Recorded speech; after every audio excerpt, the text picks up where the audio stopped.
Le millionnaire s'arrête devant la mendiante et lui dit « Tu es ma mère ». Quand les résultats ADN arrivent, elle est choquée aussi loin qu'ils se souviennent. Daniel Foster savait deux choses.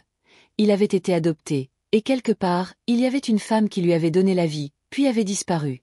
Maintenant, à 32 ans, Daniel était l'un des jeunes hommes les plus riches du pays, PDG d'une entreprise technologique prospère, propriétaire de voitures de luxe, de yachts, de jets privés. De l'extérieur, sa vie semblait parfaite, mais à l'intérieur, un vide persistait, un trou que même des milliards ne pouvaient combler. Pendant des années, ses parents adoptifs, en particulier son père, avaient gardé la vérité enfermée. « Elle t'a abandonné parce qu'elle ne voulait pas de toi », lui disait-il froidement. « Oublie le passé, nous t'avons tout donné. » Mais Daniel ne pouvait jamais oublier. Dans les moments de calme, il se regardait dans le miroir en se demandant « À qui est-ce que je ressemble vraiment ? Quel sang coule dans mes veines ?» Des documents cachés. Lorsque son père adoptif décéda, Daniel, désormais à la tête du patrimoine familial, découvrit quelque chose de caché dans le bureau du vieil homme. Une enveloppe scellée, jaunie par le temps. À l'intérieur, des documents, des signatures et une photographie fanée. Sur la photo, une jeune femme noire, mince et fatiguée, tenant un nouveau-né blanc dans ses bras, un sourire forcé pour l'appareil photo. En écriture tremblante, en dessous, Amara Foster, 1992, mère biologique de Daniel Foster, dossier d'adoption légale. En regardant la photo, Daniel sentit son souffle se couper. Ses yeux. Ils ressemblaient aux miens. Il y avait aussi une lettre, une déclaration légale froide. En raison de circonstances tragiques et de difficultés économiques, la mère biologique a consenti à l'adoption légale complète. Aucune réclamation future n'est permise. Document scellé. Motif. Décès du mari dans un accident d'aviation. Mère célibataire incapable de fournir des soins dans des conditions financières instables. Les mots frappèrent Daniel comme un coup de poing. Elle ne l'avait pas abandonné parce qu'elle ne l'aimait pas. Elle avait été forcée, seule, en deuil, impuissante, et il lui avait été enlevé. Pendant des semaines, Daniel ne put dormir. Son cœur brûlait d'une seule pensée. Je dois la retrouver. Il engagea les meilleurs enquêteurs privés, chercha d'anciens dossiers sociaux, rien. Pas de certificat de décès, aucune trace. Elle avait disparu, ou c'est ce qu'il pensait. Puis, un après-midi d'automne clair, le destin intervint. La rencontre. Daniel venait de terminer un déjeuner d'affaires dans la vieille partie de la ville.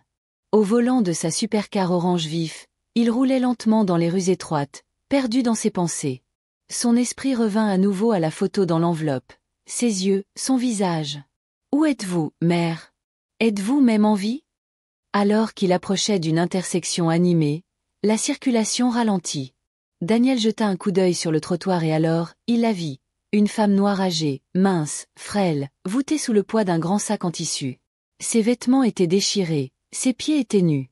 Elle avançait lentement, la tête baissée, une mendiante oubliée du monde. Mais le cœur de Daniel tressaillit violemment. Son visage, ses yeux, c'était elle. L'adrénaline monta en flèche dans ses veines. Sans réfléchir, il claqua les freins, sa voiture s'arrêtant brusquement au milieu de la rue. Des klaxons retentirent derrière lui, mais Daniel s'en fichait. Ouvrant la portière, il sauta sur le trottoir. « Tu es ma mère !» La vieille femme leva les yeux, surprise, alors que le jeune millionnaire en costume gris élégant se précipitait vers elle. Un instant, aucun des deux ne parla. La poitrine de Daniel haletait, ses mains tremblaient. Puis, d'une voix étranglée par l'émotion, il murmura « Vous êtes ma mère !» La vieille femme cligna des yeux, confuse. Son corps mince tremblait sous le lourd sac. Elle regarda le jeune homme blanc debout devant elle, vêtu d'un costume gris impeccable, les yeux écarquillés par l'émotion. « Quoi, qu'est-ce que vous avez dit ?» balbutia-t-elle. La voix de Daniel se brisa. « Vous êtes ma mère. Je le sais. S'il vous plaît, dites-moi votre nom. » Des larmes montèrent dans les yeux fatigués de la femme. « Amara » chuchota-t-elle. Les genoux de Daniel se dérobèrent. C'était le même nom que sur le dossier d'adoption. Il sortit rapidement une photographie pliée de sa poche, la vieille photo d'elle, jeune femme, tenant un nouveau-né. Il la lui tendit d'une main tremblante. « Tu m'as sauvée. Regardez, c'est vous, c'est moi. » Le souffle d'Amara se coupa. Ses yeux se fixèrent sur l'image fanée. Ses mains volèrent à sa bouche. Un sanglot s'échappa de ses lèvres. « Oh Dieu, non, ce n'est pas possible. La voix de Daniel était pressante maintenant. S'il vous plaît, je vous ai cherché. Je sais ce qui s'est passé. J'ai trouvé les papiers, la vérité sur mon père, sur ce qu'ils vous ont fait. Des larmes coulèrent sur les joues d'Amara. Elle s'effondra au sol, sanglotant de manière incontrôlable. Daniel s'agenouilla à ses côtés. Tu ne m'as pas abandonné, chuchota-t-il. Tu m'as sauvé, tu m'as donné la vie.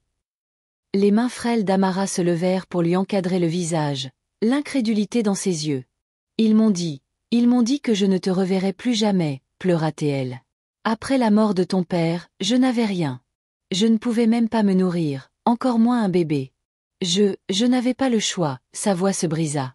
Ils m'ont forcé à signer, ils m'ont fait prendre cette photo, ils ont dit que c'était le seul moyen de te sauver. Daniel la serra fort dans ses bras. Tu n'as pas à t'expliquer, murmura-t-il. Tu es ma mère, tu le seras toujours. Pendant de longues minutes, les deux s'accrochèrent l'un à l'autre, perdus dans le moment, des années de douleur, de chagrin et de désir se déversant en larmes. Les passants s'arrêtèrent et regardèrent, la scène d'un jeune homme riche embrassant une mendiante en haillons dans la rue. Mais Daniel s'en fichait. Finalement, à travers ses yeux embués de larmes, il la regarda. « Viens avec moi. »« Viens avec moi, » dit-il doucement. « S'il te plaît, laisse-moi prendre soin de toi maintenant. » Amara secoua faiblement la tête. « Regardez-moi, je ne suis rien, je n'ai rien. Vous êtes un homme riche, vous n'avez pas besoin de moi. » Daniel sourit doucement. « Tu es tout ce dont j'ai eu besoin. J'ai tout l'argent du monde, mais je n'ai jamais eu ma mère. » Lentement, les jambes tremblantes, Amara le laissa l'aider à monter dans la supercar. Pour la première fois depuis des décennies, elle s'assit sur du cuir souple, les larmes coulant toujours sur son visage marqué par le temps. Daniel appela son assistant. « Trouvez le meilleur médecin, les meilleurs soins et préparez une chambre dans ma maison. » Dans les semaines qui suivirent, Amara reçut des traitements médicaux, de nouveaux vêtements, de la bonne nourriture. Ses forces revinrent peu à peu. Et chaque soir, Daniel s'asseyait avec elle, écoutant ses histoires du passé, de son amour pour son père, du terrible choix qu'elle avait été forcée de faire, des années passées à se demander ce qu'était devenu son enfant.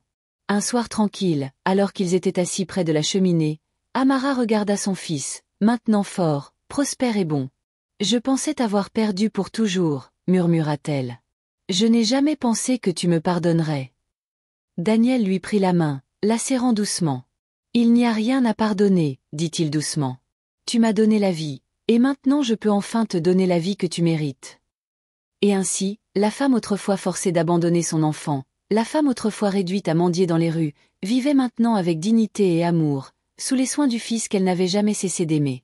Si vous avez apprécié cette histoire, n'oubliez pas de lui donner un pouce levé et de vous abonner pour plus de récits émotionnels, dramatiques et inattendus. Et faites-nous savoir dans les commentaires d'où dans le monde vous regardez. Nous aimons avoir de vos nouvelles. Jusqu'à la prochaine fois, restez gentils, restez curieux et continuez à regarder.